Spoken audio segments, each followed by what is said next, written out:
What's going on? It's Fight Season MMA, and today I want to make a video talking about a Dana White interview recently where he went on and said that Tom Aspinall has looked amazing. He has some of the fastest fight times in the UFC history, and he is the next heavyweight in the heavyweight division that is going to reign for a long time in his opinion. But he also said that Tom Aspinall doesn't deserve anything within the heavyweight division, mainly regarding a fight with Jon Jones, which I think is absolutely insane looking at how Tom Aspinall has helped this organization, who he's beaten, and how he is an absolute megastar currently.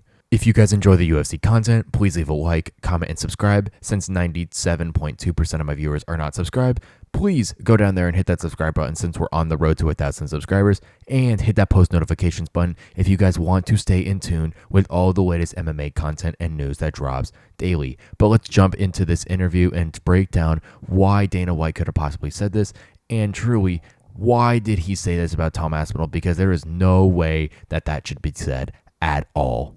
Okay, so recently Dana White had an interview which there's been clips surrounding on Twitter all over the place of him saying that Tom Aspinall shouldn't be guaranteed or he doesn't deserve anything inside the UFC organization. Now, Dana White did recognize Tom Aspinall's crazy finish streak inside the UFC of him beating Curtis Blades and of him beating Sergey Pavlovich, two of absolute killers in that heavyweight division, and of how that he shouldn't be given the fight with Jon Jones right away. And yes, I agree and disagree with that statement. I agree with the statement for Dana White's case and of his reason that yes, Jon Jones and Stipe Miocic have been in the UFC for such a long time, and they should be able to fight one another prior to them going out. I understand that statement, and it makes a lot of logical sense because those two have been staples in the UFC organization, and he's trying to repay them back by giving them their own card at a big venue to get that fight done.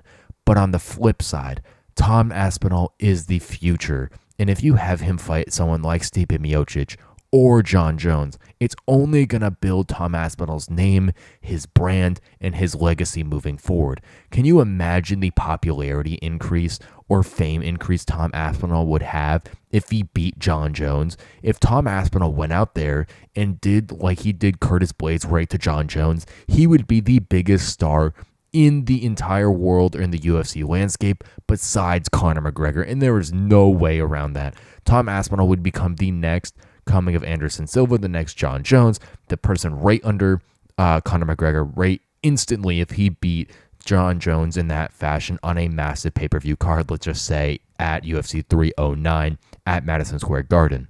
Dana White should not have come out and just said that Tom Aspinall doesn't deserve anything, because that's not true, because Tom Aspinall has helped the UFC get out of a couple pinches in a couple different situations that were not favorable. You go back to last year where this Jon Jones versus Stipe Miocic fight was booked, and Jon Jones pulled out with a torn pectoral muscle. Not Jon Jones' fault, not Stipe Miocic's fault.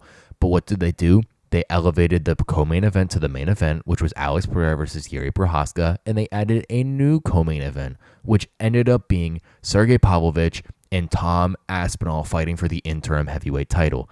Now, this is the first time, and this is what the whole community has an issue with, is this is the first time in UFC history to where the interim title is being defended multiple times prior to stripping or the heavyweight returning or retiring or whatever the situation could be. And the only reason that this is happening is just simply because it is Jon Jones, and Dana White is just such a fan of Jon Jones. And I understand why you are a fan of Jon Jones. He's got such a massive legacy. He's an amazing fighter to the organization. He's done so much for Dana White and the UFC as a whole. He's helped grow the brand, and he's done everything to create and possibly be, and probably in my opinion, be the greatest mixed martial artist of all time. But you got to allow Tom Aspinall to fill Jon Jones' shoes, because Jon Jones isn't going to be here for the entire time. The fight with Stipe Miocic is more than fine to happen. I don't have a problem with that.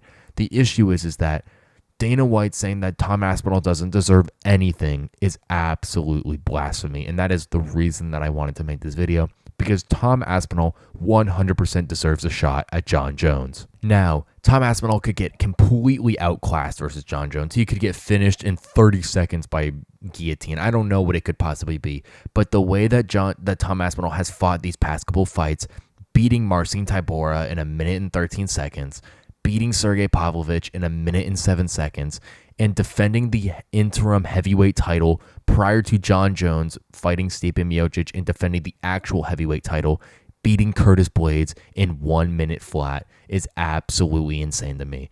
And genuinely, Tom Aspinall is the next best heavyweight the organization has ever seen. That combination of speed, strength, and agility into a frame who is 6'5", 260, 270 pounds is absolutely insane to see inside the UFC octagon. But truly, Dana White cannot say that about one of his best up-and-coming stars, especially since he went to reiterate at the end of this interview that John Jones and Stipe Miocic are going to be, Dana White wants one of them, whoever wins, to pass the torch to Tom Aspinall and end up fighting. But the problem is if Dana White waits to have this Stipe Miocic versus John Jones fight before Tom Aspinall gets to fight one of them, there's a massive chance that either one is going to retire and that this fight will never happen. So ultimately, I do think that Dana White should give Tom Aspinall a privilege, and even if he doesn't, you cannot say that Tom Aspinall doesn't deserve anything within the UFC organization. Thank you guys so much for watching this episode of Fight Season MMA, and please let me know down below what you think about Dana White saying that Tom Aspinall doesn't deserve anything within the UFC organization. I think it is an absolute stretch to say that about Tom Aspinall and his career, considering that he has helped the UFC get out of different tight situations. He's main evented different fight night cards. He's co-main evented some of the biggest pay-per-views the UFC has ever seen, and Tom Aspinall is genuinely one of the most special UFC prospects ever within the organization, considering that he has the shortest fight time in UFC history with just over 2 minutes. Thank you guys so much for watching this episode of Fight Season MMA, and please go down there and hit the subscribe button. That is the best way to support the channel, but also while you're down there, leave a like on this video, go check out some other videos on my channel, and turn on the post notifications so you guys are always notified when I release UFC content. Thank you guys so much for watching this episode of Fight Season MMA, and I will catch you guys very soon with more UFC content and news.